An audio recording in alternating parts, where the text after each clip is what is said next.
하나님 말씀 보겠습니다. 하나님의 말씀은 누가복음 5장 1절에서 11절 말씀입니다.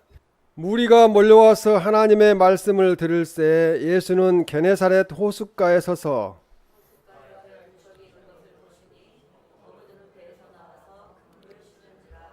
예수께서 한 배에 오르시니 그 배는 시몬의 배라.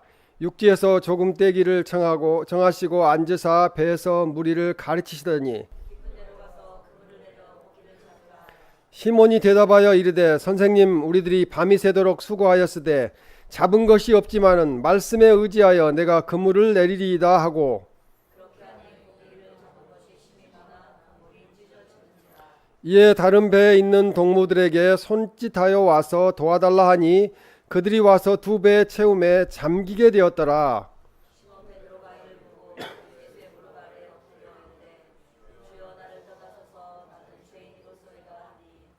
이는 자기 및 자기와 함께 있는 모든 사람이 고기 잡힌 것으로 말미암아 놀라고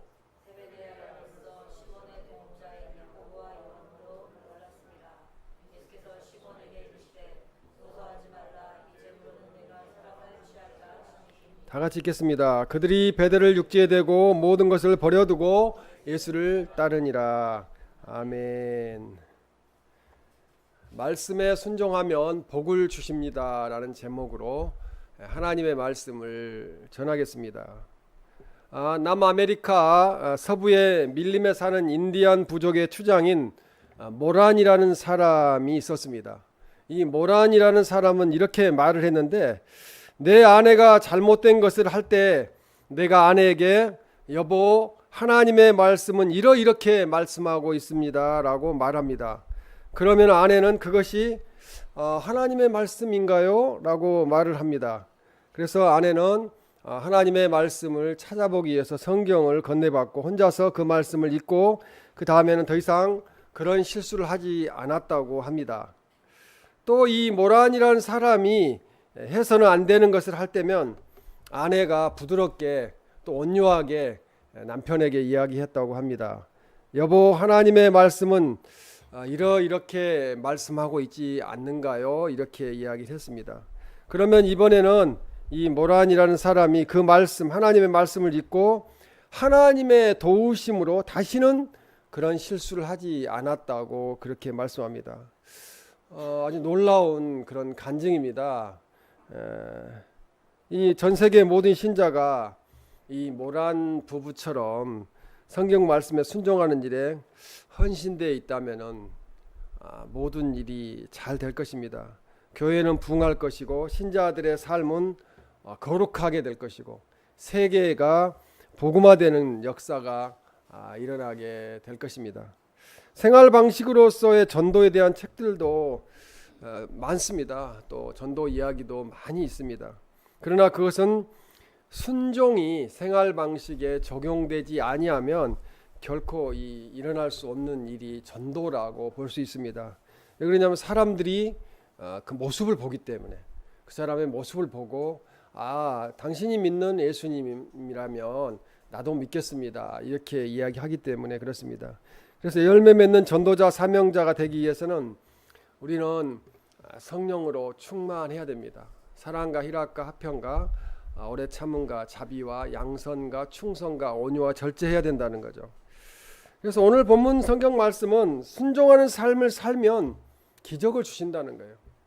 우리 기적을 많이 바라잖아요. 그러면은 저도 순종한다고 했지만 100% 순종한 건 아닌 것 같아요. 사람이 자기 고집들이 있잖아요. 근데 자기 고집을 내려놓고 100%까지는 아니더라도 7, 80%만 순종해도 하나님은 응답하신다는 것입니다. 하나님의 말씀을 듣고 순종하면 그 순종을 통해서 사람이 생각할 수 없는 놀라운 이적과 기적이 일어나게 됩니다. 어떻게 이런 일이 일어날 수가 있지? 이런 일들이 일어나게 됩니다. 하나님의 큰 역사가 우리에게 나타나게 됩니다. 예수님께서는 갈릴리 지방에서 복음을 전파하시고 병든 자를 고치셨어요. 그리고 귀신을 쫓아내시며 많은 수많은 능력의 기적을 행하셨습니다. 그래서 예수님이 가시는 곳마다 많은 사람들이 따라다녔어요. 몰려다닌 거죠. 예수님이 이적과 기적을 행하시니까. 누가복음 오늘 본문의 5장 1절에 보면 무리가 몰려와서 하나님의 말씀을 들을세라고 말씀합니다. 그리고 3절에는 그 배는 시몬의 배라 이렇게 말씀합니다. 그러면서 배에서 무리를 가르치시더니 3절 말씀에 배에서 무리를 가르치시더니 이렇게 말씀합니다. 여기를 가보니까 마이크도 없고 어떻게 그 넓은 들판에 있는 그 군중들에게 그 말씀을 전했을까 하는 생각을 하게 됐어요. 근데 가이드가 그 이야기를 하는데 바닷가 쪽에서 바람이 불어오기 때문에 예수님은 그걸 알고 계셨죠. 바닷가 쪽에서 바람이 불어서 산 이쪽으로 바람이 불기 때문에 배에 앉으셔서 말씀을 하시니까 꼭 마이크를 틀어놓은 것처럼 산 이해 쪽으로 크게 이렇게 목소리가 들려서 그 수많은 군중들이 예수님의 설교 말씀을 듣게 되었다는 것입니다. 예수님께서 갈릴리 호숫가에서 말씀을 전하시려고 하는데 역시 많은 무리가 몰려왔다는 거죠. 예수님은 호수 쪽으로 밀리고 밀려서 결국 서실 자리가 없으니까 호숫가에 있던 시몬 베드로의 배를 빌려서 타고 하나님의 말씀을 증거하셨습니다. 이 시몬 베드로는 그때 당시에는 이제 시몬이었죠. 베드로는 아니고 예수님이 이제 베드로라는 이름을 지어 주셨으니까 어부였다는 거죠. 지난밤에 이제 고기를 잡으려고 밤새도록 그물을 던졌으나 한 마리도 잡지 못했다는 거예요. 저도 낚시를 한번 해볼까 해가지고 한번 딱 하러 갔더니 한 마리도 안 잡히더라고요. 이게 허탈하더라고요. 이게 쉬운 게 아니구나. 근데 밤새도록 고기를 해가 잡는다고 이렇게 수고를 했는데 한 마리도 안 잡혔으니 얼마나 낙심이 크겠습니까? 그러나 베드로는 어부였지만 목수일을 하셨던 아버지 요셉을 도와서 목수일을 하셨던 예수님의 말씀을 듣고 순종하는 역사가 일어납니다. 깊은 곳으로 가서 그물을 던졌더니 고기가 많이 잡혔다는 거예요. 하나님의 말씀에 순종할 때 축복과 기적이 나타납니다. 우리도 인생을 살다 보면은 기도하다 보면은 또 살아가면서 언뜻 떠오르는 게 있어요. 저는 그 하나님이 주시는 말씀으로 그걸 받아들이는데 하나님 말씀에 우리가 그 말씀에 순종을 해야 돼요. 그렇게 하라고 했으면 하나님이 이렇게 하시라고 그러구나. 순종해야 되는데 순종하지 않으면은 또 일이 역사가 일어나지 않은 걸 알게 됩니다. 그래서 우리가 하나님의 말씀에 순종하는 삶을 살아감으로 일단 복을 받는 우리 사랑스럽게 가족 모두가 복을 받는 우리 모두가 되시기를 주님의 이름으로 축원합니다. 첫째로 하나님의 말씀 의지하고 말씀 중심으로 신앙생활을 해야 한다는 것입니다. 하나님의 말씀을 읽어야 돼요. 읽기가 힘들면 들어야 돼요. 요즘 듣는 것은 할 수 있잖아요. 그래서 듣는 거 그냥 듣다 보면은 금방 지나가 버려요. 마태복음도 금방 지나가 버려요. 한두 시간 읽으면 그냥 바로 지나가 버리거든요. 근데 읽어야 된다는 거죠. 그 알아야 하나님 말씀 중심으로 사니까요. 그래서 시몬 베드로는 어부였습니다. 고기는 주로 밤에 잡히기 때문에 그는 밤새도록 그물을 던졌다는 거예요. 밤에 잠 못 자고 그렇게 일을 하면 얼마나 힘들겠어요. 그러나 한 마리 잡지 못하니까 헛고생만 했다고 낙심하는 이야기를 했습니다. 이 아침 해가 서서히 떠오르자 이제 고기 잡는 것을 포기하고 배를 호숫가에 대었습니다. 갈릴리에 가서 하룻밤 3일 밤을 잤던 것 같은데요. 그 아침에 일어나 가지고 보니까 갈릴리 호수에서 고기 잡고 들어오는 분들이 들어와 가지고 고기를 팔더라고요. 그때 이제 시몬도 예수님을 만나게 되었습니다. 그런데 예수님께서 시몬에게는 누가복음 5장 4절 말씀을 이렇게 하십니다. 말씀을 마치시고 시몬에게 이르시되 깊은 데로 가서 그물을 내려 고기를 잡으라 이렇게 말씀합니다. 얕은 데가 아닌 깊은 데로 가서 고기를 잡으라는 것은 인간의 생각으로 하지 말라는 거예요. 인간의 사고보다 하나님 말씀, 하나님의 은혜를 사모하라는 말씀입니다. 인간의 생각으로는 얕은 데서 고기가 더 많이 잡힐 것 같잖아요. 또 경험으로도 그렇고요. 그런데 예수님은 깊은 곳으로 가서 그물을 내리라고 말씀하셨습니다. 시몬 베드로가 고기잡이에 실패한 것처럼 우리들도 가정생활에 또 직장생활에서 실패한 사람들이 많습니다. 더더욱 이제 나이를 먹어갈수록 그런 생각들을 많이 갖게 되는 것 같아요. 내 인생이 어떻게 되어서 이렇게 되었을까 하는 생각들을 하게 되는데 그러나 실패했어도 다시 새로운 일을 준비하는 것은 우리의 경험과 지식으로 해서는 안 된다는 거죠. 우리가 전번에 이렇게 경험을 했으니까 지식이 축적돼서 체험한 것 때문에 내가 다시는 그렇게 하지 말아야 되겠다. 그것은 각오니까 맞지만 자기의 어떤 체험이 그게 진리가 될 수 없다는 것입니다. 그래서 기도를 통해서 때마다 예수님이 말씀하시는 대로 인도에 가신 대로 결정을 해야 합니다. 이사야 55장 8절에서 9절 말씀에 이사야 선지자는 내 생각이 너희의 생각과 다르며, 하나님의 생각이 우리의 생각과 다르죠. 내 생각은 너희의 생각보다 높음이니라. 하나님의 지혜가 크시잖아요. 하나님은 지혜의 하나님이시잖아요. 우리는 참 때로는 어리석을 때가 많아요. 인간이기에 실수할 때는 꼭 어리석은 생각들을 하게 됩니다. 근데 하나님은 그러지 않으신다는 거죠. 그래서 우리의 생각에 하나님의 생각을 받아들여야 된다는 거예요. 그래서 하나님 말씀을 읽어야 된다는 거예요. 하나님 말씀 중심으로 살아야 된다는 거죠. 하나님은 이럴 때 어떻게 하셨을까? 무슨 말씀을 하실까?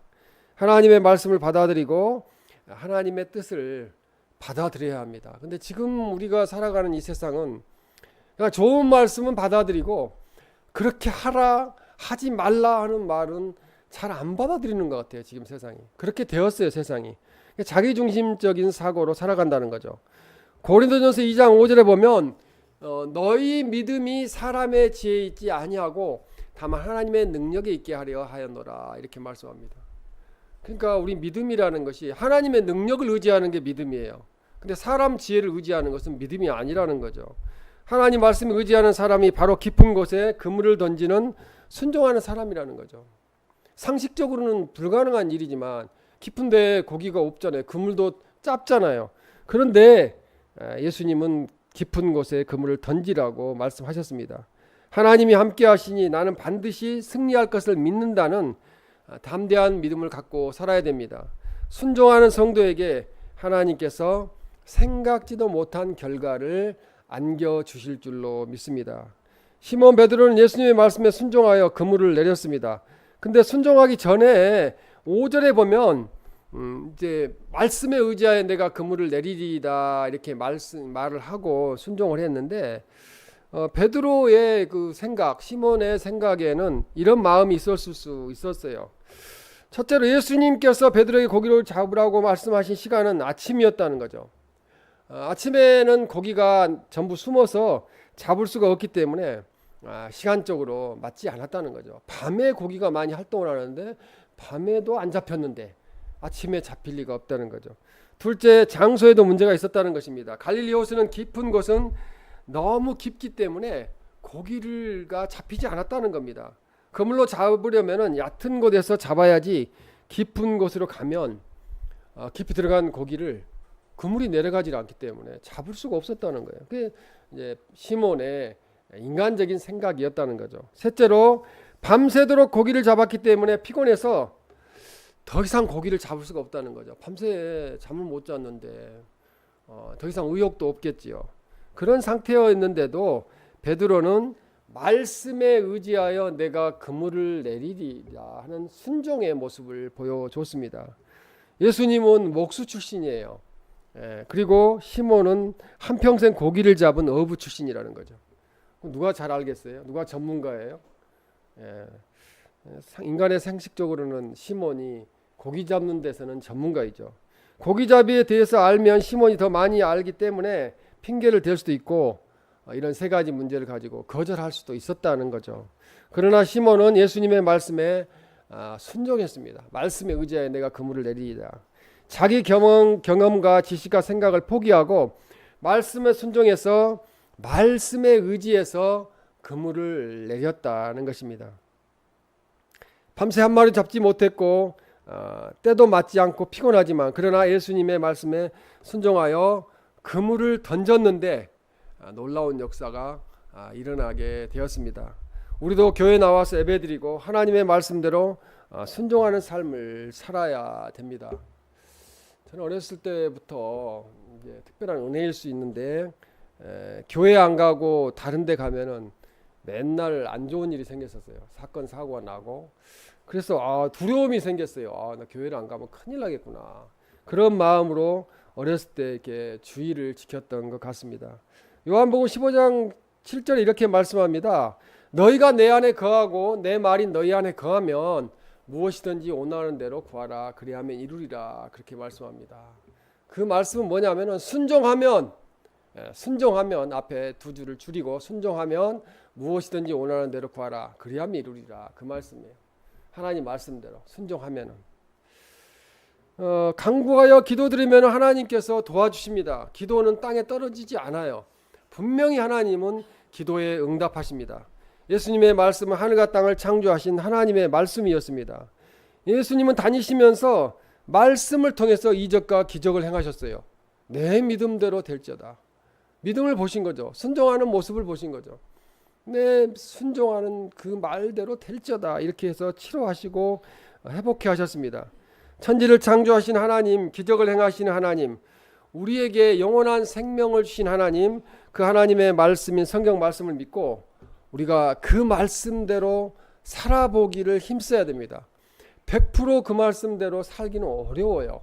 근데 그 말씀대로 살려고 순종하고 애쓰며 할 때에 하나님이 역사가 일어나게 하신다는 것입니다. 말씀대로 이제 가정생활도 하고 말씀대로 직장생활도 하고 또 말씀대로 사회생활도 하고 말씀대로 사업하고 뭐든지 말씀대로 한다면 지금까지보다도 몇 갑절에 크게 복을 하나님께서 주실 것입니다. 올해도 얼마 남지 않았습니다. 올해 저 기도 제목은 우리 사랑수 가족들이 물질적으로도 또 다 복을 받는 그런 기도를 하고 있습니다. 하나님께서 그대로 기도대로 응답하여 주실 줄로 믿습니다. 시편 37편 3절에 4절 말씀에 보면은 여호와를 의뢰하고 선을 행하라 그렇게 말씀합니다. 하나님께 순종하고 착한 일을 하라는 거예요. 하나님 앞에 모든 것을 맡기고 착한 일을 하면서 하라는 거죠. 지금 시대하고 좀 안 맞잖아요. 근데 하나님의 말씀은 변하지 않으니까 이 세상은 변해도 하나님 말씀대로 살아야 된다는 말씀이죠. 그리고 또 하나님을 기뻐하라. 그가 내 마음의 소원을 내게 이루어 주시리로다. 하나님을 기뻐하는 것은 하나님 뵙기를 열심히 하는 거예요. 주일 예배에 참석하고 하나님을 찬양하고 예배하고 또 마음속에 하나님을 사랑하는 마음을 갖고 기도하고 그렇게 하면은 소원을 이루어 주신대요. 진리가 여기에 있잖아요. 그렇죠? 우리 지금 소원 이루는 걸 다 원하잖아요. 이 세상 사람들. 뭐 잘 살기를 원하고 소원 이루어 가지고 잘 되기를 원하고 그러면은 하나님을 기뻐하라는 거예요. 하나님 생각만 해도 기쁘고 은혜스러워 하나님 은혜에 감사하고 그래서 우리의 소원을 하나님께서 이루어 주실 줄로 믿습니다. 하나님의 말씀이 우리의 소망이 됩니다. 우리 환경은 힘들고 고통스럽지만 하나님의 말씀을 읽었더니 거기에 너희는 마음에 근심하지 말고 걱정하지 말라 낙심하지 말라 이렇게 말씀하시면 힘이 나는 거예요. 하나님의 말씀이 우리의 능력이 됩니다. 하나님의 말씀이 우리들의 마음속에 소원을 성취하게 하여 주십니다. 그러므로 하나님의 말씀을 의지하고 말씀 중심으로 신앙생활을 하시기를 주님의 이름으로 축원합니다. 둘째로 하나님의 말씀에 순종하면 복을 주신다는 거예요. 반드시 복을 주신다는 거예요. 순종하면은. 누가복음 5장 6절에 보면 그렇게 하니 고기를 잡은 것이 힘이 많아 그물이 찢어지는지라. 얼마나 많이 잡혔으면 그물이 찢어지겠어요. 그래서 하나님의 말씀에 순종하면 무한한 복과 능력을 우리에게 주신다는 것입니다. 그물을 던진 것은 시몬이었지만 고기를 잡게 하시는 것은 하나님이 하신 일이었다는 거죠. 그물이 작으면 작은 대로, 그물이 크면 큰 대로, 그 용량대로 그 믿음대로 하나님이 채워주신다는 거죠. 풍족하게 채워주신다는 거죠. 제가 집사 때도 이렇게 주일학교 교사를 하면서 학생들한테 그렇게 가르쳤어요. 하나님이 그릇만큼 주신다. 큰 그릇이 되라. 저도 그렇게 공각 공부 시간에 가르쳐 놓고 저도 큰 그릇이 못 되었던 것 같아요. 하나님 딱 그 그릇만큼 채워주시더라고요. 큰 그릇에는 크게 많이 부어주시고 작은 그릇에는 그만큼만 부어주시더라고요. 그래서 그릇을 우리가 키워야 됩니다. 누가복음 5장 7절에 이렇게 말씀합니다. 다른 배에 있는 동무들에게 손짓하여 와서 도와달라 하니 그들이 와서 두 배의 채움에 잠기게 되었더라 이렇게 말씀해요. 얼마나 고기가 많으면 잠기게 되었다는 게 배가 잠길 정도로 많이 잡혔다는 거죠. 주변에 있는 친구들까지 불러서 두 배에 가득 차게 했는데 잠기게 되었다는 것은 엄청난 숫자가 잡혔다는 거죠. 나 혼자만 누리는 것이 아니라 풍성한 축복을 받아서 옆에 있는 사람에까지 나누어 줄 수 있는 복을 받았다는 것입니다. 우리 사랑숲교회 가정들이 이렇게 복을 받으시기를 주님의 이름으로 축원합니다. 아브라함은 하나님 앞에 순종함으로 믿음의 조상이 되는 복을 받았습니다. 창세기 22장 12절에 보면 여호수아는 하나님 앞에 순종하여 여리고성을 점령하고 가나안 땅을 점령하게 되었어요. 또 이스라엘의 민족 국가를 형성하는데 큰 기여를 하였다고 여호수아 1장 8절에 대표적으로 말씀합니다. 사르밧 가부는 마지막 기름과 가루를 먹고 죽으려고 했는데 그것을 하나님께 드렸더니 엘리야 선지자를 대접함으로써 기적을 체험하고 계속 건강하게 행복하게 사는 역사, 하나님의 축복을 받았습니다. 하나님 앞에 순종하는 사람, 말씀에 순종하는 사람은 질병에서 고침을 받습니다. 진심으로 순종하고 100% 순종하고 기도하면 하나님이 치료해 주세요. 치료해 주세요. 제가 매번 말씀드리지만 팔을 못 들었었는데 이제 팔 잘 들잖아요. 하나님이 언제 낫게 해주셨는지 모를 정도로 치료를 해주십니다.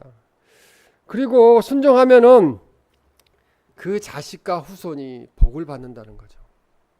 자식과 후손들에게 물질을 아무리 물려줘도 그것을 가지고 유지하기는 어려워요. 거기 예전에도 한번 말씀드렸지만 용산에 가면 선인상가가 있어요. 제가 전자부품 영업을 했기 때문에 그 상가가 한 10개 동이 넘을 거예요. 엄청 큰 건물이 10개 동이 넘는데 그 건물을 가지고 있던 사장이 자기 아들한테 그것을 물려줬더니 아들이 사업을 뭐 할 게 뭐 있어요. 임대료만 받으면 되는데 임대료가 아마 수백억이 들어올 거예요. 아마 거기 너무 많으니까. 그런데 임대료만 받으면 되는데 아들이 욕심내가지고 나 뭔가 또 해보겠다 해가지고 하다가 부도가 났어요. 그래가지고 그 많은 건물들, 그 어마어마한 건물들이 다 부도로 다른 사람한테 넘어가게 되었습니다. 그러니까 믿음을 물려주면은 믿음이 흔들리지만 않는다면은 빼앗길 수가 없고 잃어버릴 수도 없고 부도가 날 수도 없는데 믿음이 아닌 순종이 아닌 그냥 물질만 물려주면은 그게 몇 년 못 갈 수도 있다는 거예요. 그것이 현실이에요. 그래서 부자가 3대 못 간다 그런 이야기가 있는 겁니다. 그래서 우리가 순종하면 모든 사람 위에 뛰어나게 할 것이라고 신명기 28장 1절에 말씀합니다. 또 만사가 형통하게 할 것이라고 신명기 29장 9절에 말씀합니다. 그리고 번성케 되리라고 신명기 30장 16절에 말씀합니다. 그리고 역경과 고난에서 이기게 된다고 순종하면은 마태복음 7장 24절에서 25절에 말씀합니다. 하나님의 사랑이 넘치게 받게 된다. 사랑을 넘치게 받게 된다고 요한복음 14장 21절에 말씀합니다. 성령으로 충만함을 받게 된다고 사도행전 5장 32절에 말씀합니다. 하나님께 영광을 돌리고 하나님 앞에 인정을 받게 된다는 거죠. 하나님 앞에 인정받으면 다 끝나는 거예요. 우리가 부모로서 살아보지만 자식이 부모한테 인정받게만 행동한다면은 무엇이든지 주고 싶잖아요. 그죠? 그냥 없는 것과라도 어떻게든지 다 주고 싶잖아요. 그것이 부모의 마음이에요. 하물며 하나님께서 우리를 보시고 순종하는 걸 보시고 인정하신다면 그 무엇이든지 다 주시죠. 하나님이 다 가지고 계시니까 그냥 방향만 틀어주시면 모든 문제가 해결되는 겁니다. 하나님께서는 차고 넘치는 복을 주신다고 오늘 2배 체험에 잠기게 되었더라고 거기에서 보여주셨습니다. 다윗왕은 시편 23편 5절 말씀에 내 잔이 넘치나이다 라고 고백했습니다. 자기의 모든 것이 가득 참으로 많은 복을 받아서 잔이 넘친다는 거죠. 그 잠언 3장 9절에 10절 말씀에도 내 재물과 내 소산물에 처음 익은 열매로 여호와를 공경하라. 그리하면 내 창고가 가득히 차고 내 포도즙 틀에 새 포도즙이 넘치리라. 창고가 가득 차면은 부자가 되는 거죠. 포도즙이 넘치면은 또 포도주가 넘치면은 부자가 되는 거죠. 또 말라기 3장 10절에서 12절 말씀에 이렇게 말씀합니다. 너희의 온전한 11조를 창고에 들여 나의 집에 양식이 있게 하고 하나님의 집에 양식이 있게 하고 그것으로 나를 시험하여 하나님을 시험하여 하나님이 하늘 문을 열고 너희에게 우리에게 복을 쌓을 것이 없도록 붙지 아니하나 보라 이렇게 말씀합니다. 성경에 시험하라는 하나님을 시험하지 말라고 그랬어요. 여호와 이름을 망령되이 걸지 말라고 그랬어요. 그런데 하나님을 공식적으로 시험하라는 것이 이렇게 신약에 한 번, 구약에 한 번 나오고 있습니다. 신약에는 나를 기쁘시게 할 게 무엇인가를 시험해 보라 이렇게 말씀. 하나님을 기쁘시게 하면은 하나님이 복을 주신다는 거예요. 근데 구약에서는 나의 집에 양식이 있게 하고 그것으로 나를 시험하여 내가 하늘 문을 열고 너에게 복을 쌓을 것이 없도록 붙지 아니하나 보라고 말씀합니다. 그러니까 11조를 제가 부목사 때 딱 한 번 11조 설교를 하고 교회에서도 11조 이야기를 하지 않는데 11조를 드려야 된다는 거예요. 그게 순종이라는 거예요. 11조 생활을 하는 가정과 하지 않은 가정의 미래는 눈에 보이는 거죠. 11조 생활을 해야 되는데 11조 생활을 해야 복을 받습니다. 그래서 우리는 11조 생활하는 신앙을 가져야 됩니다. 그러면 말라기 3장 12절에 뭐라고 말씀하냐면은 너희 땅이 아름다워질 것이라고 그렇게 말씀합니다. 모든 이방인들이 너희를 복되다 하리라. 저 가정이 하나님 앞에 순종하고 하나님을 믿더니 저렇게 잘 되는구나. 눈에 보인다는 거죠. 땅이 아름다워진다는 것은 땅이 늘어나고 또 복이 좋아지는 옥토가 된다는 거죠. 너희를 복되다고 하리라고 그렇게 말씀합니다. 온전한 11조를 드리는 자는 쌓을 것이 없도록 복을 부어주신다는 거죠. 원래 헌금은요, 제가 헌금에 대해서 이야기를 하면은 11조 생활이 진짜 헌금이에요. 다른 지금 교회 가면은 막 봉투가 여러 개가 있는데 그것은 부수적으로 사람들이 만들어낸 거고 11조 생활을 원칙대로 잘 해야 됩니다. 그리고 11조 생활을 하지 아니하면은 10의 3조를 가져갈 것이라고 레위기 27장에 말씀하고 있어요. 5분의 1을 가져가시니까 5분의 1은 10분의 2잖아요. 그렇죠? 그리고 하지 않는 거에 대해서도 가져가신 거기 때문에 10의 3조를 가져가는 겁니다. 그러니까 우리가 하나님 앞에 순종하는 삶을 살아야 됩니다. 누가복음 6장 38절에 주라 그리하면 너희에게 줄 것이니 곧 후이되어 누르고 흔들어 넘치도록 하여 너희에게 안겨주리라. 하나님 앞에 주는 것도 하나님 앞에 드리는 것도 드리면은 너희에게 줄 것이니 후이되어 누르고 흔들어 넘치도록 하여 너희에게 안겨주리라. 또 사람들에게 줄 것도 주면은 흔들어 넘치도록 주신다는 거예요. 그 그물이 찢어지게 주신다는 거죠. 그렇게 주신다고 성경은 약속하고 있습니다. 고린도후서 9장 7절에서 8절에도 보면 하나님은 즐겨내는 자를 사랑하시느니라 이렇게 말씀해요. 그냥 마음이 우러나지 않으면은 그게 의미가 없다는 거죠. 그리고 8절에 모든 일에 항상 그 모든 것이 넉넉하여 모든 착한 일을 넘치게 하게 하려 하심이라 이렇게 말씀하시는 거죠. 저도 이렇게 사업을 해가지고 돈을 어느 정도 벌어보니까 막 돈을 쓰고 싶은 마음이 들어오더라고요. 그거 왜 그럴 것 같아요? 항상 하나님이 그런 착한 마음을 주시기 때문에 그렇습니다. 그렇게 하는 마음을 갖게 되었어요.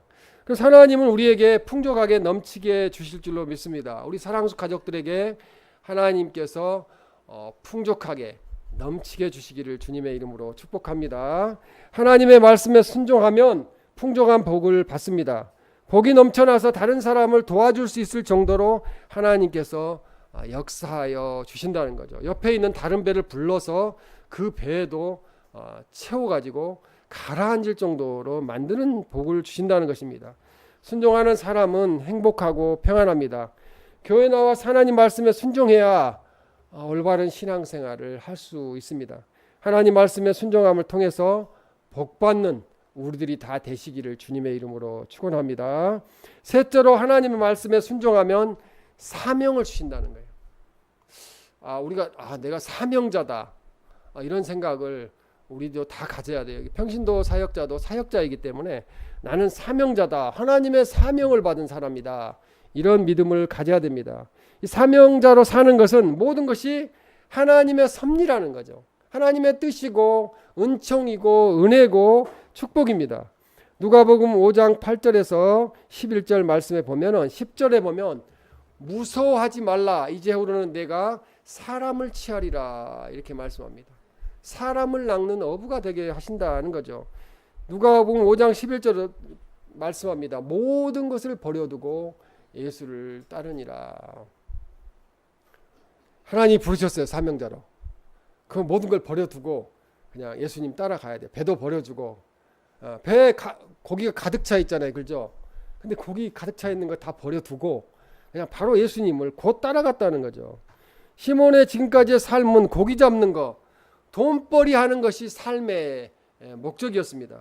이제는 사람을 취할 것, 전도자의 삶을 살 것, 사명자로 살 것을 말씀을 통하여 명령을 주셨다는 거죠. 그러자 베드로와 야고보와 요한은 하나님의 말씀에 순종하고 모든 것을 버려두고 예수님을 따라갔습니다. 이 베드로와 야고보와 요한은 항상 어디 갈 때 예수님이 1순위로 같이 다녔던 그런 충성스러운 제자들이었습니다. 그들은 사명에 순종하여서 예수님의 제자가 되었고, 이 베드로는 교부가 되어서 초대교회에 큰 영향을 미치고 존경받는 위대한 사도가 되었습니다. 우리는 세상에 태어나서 그냥 밥이나 먹고 살다가 죽는 그런 존재가 아닙니다. 저는 막 60 넘었는데 전원주택을 막 수억을 들여가지고 멋있게 짓는 걸 보면 이해가 안 돼요. 얼마나 산다고. 그렇죠. 이제 얼마나 산다고. 주님 부르시면 갈 준비를 해야 되는데.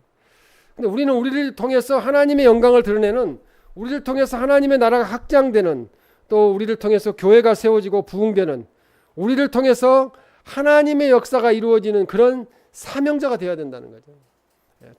다 사명자가 되어야 합니다. 우리의 삶은 하나님께 순종하고 헌신을 하면은 하나님께서 성경에 30배, 60배, 100배 열매를 거두게 하신다고, 영광과 명예와 재물을 허락하신다고 그렇게 약속하고 계십니다. 우리는 그리스도 예수님과 함께하는 제자의 삶, 사명자의 삶을 살아야 합니다. 사명자로 살기 위해서는 비전과 희망과 소원이 있어야 된다는 거죠. 그냥 생각 없이 살 게 아니라 비전을 가져야 돼요. 60대 70대도 천국을 향한 비전을 가질 수 있잖아요, 그렇죠? 희망을 갖고 소원을 가져야 됩니다. 가장 귀한 소원은 하나님을 위해서 충성하겠다는 소원이에요. 나 사명자가 되겠습니다. 그런 소명을 가져야 합니다. 돈을 벌어도 하나님의 영광을 위하여, 또 무엇을 먹어도 하나님의 영광을 위하여, 세상에 어떤 것을 가진다 해도, 지식과 학문 재능을 가진다 해도 하나님 앞에 영광을 돌리기 위한 사명자로 우리가 살아야 합니다. 우리의 삶의 목표가, 목적과 목표가, 또 가치관이 이 땅에 있어서는 안 된다는 거죠. 우리가 하나님 나라를 향한, 하나님 앞에 두는 그런 사명자로 살 때 가장 행복한 삶을 살 수 있다는 것입니다. 마태복음 28장 18절에 20절에 이렇게 말씀합니다. 너희는, 19절에 너희는 가서 모든 민족을 제자로 삼아, 20절에 내가 너희에게 분부한 모든 것을 가르쳐 지키게 하라, 그렇게 말씀합니다. 하나님은 우리의 아버지이시고 우리는 하나님의 자녀입니다. 그래서 자녀인 우리가 하나님 앞에 순종해야 돼요. 또 자녀인 우리가 부모님께도 순종해야 돼요. 왜? 보이는 하나님이 부모님이기 때문에. 그래서 이 충성하고 헌신하고 봉사하면 하나님 아버지께서 반드시 복과 은총을 베풀어 주신다는 거죠. 우리는 복 받기를 원합니다. 새해 복 많이 받으라고 인사합니다. 우리 복 받으려면, 우리 주일학교 학생들 복 받으려면은 누구한테 순종해야 된다고요? 하나님 앞에 순종하고 부모님께 순종하는 그런 삶을 삶으로 복받기를 주님의 이름으로 축원합니다. 시몬 베드로가 순종함으로 기적을 체험한 것처럼 우리들도 하나님의 말씀에 순종함으로 기적을 체험하고 예수님 그리스도의 발자취를 따라 복음을 전파하며 전도자의 사명을 잘 감당함으로 복받는 우리들이 다 되시기를 주님의 이름으로 축원합니다.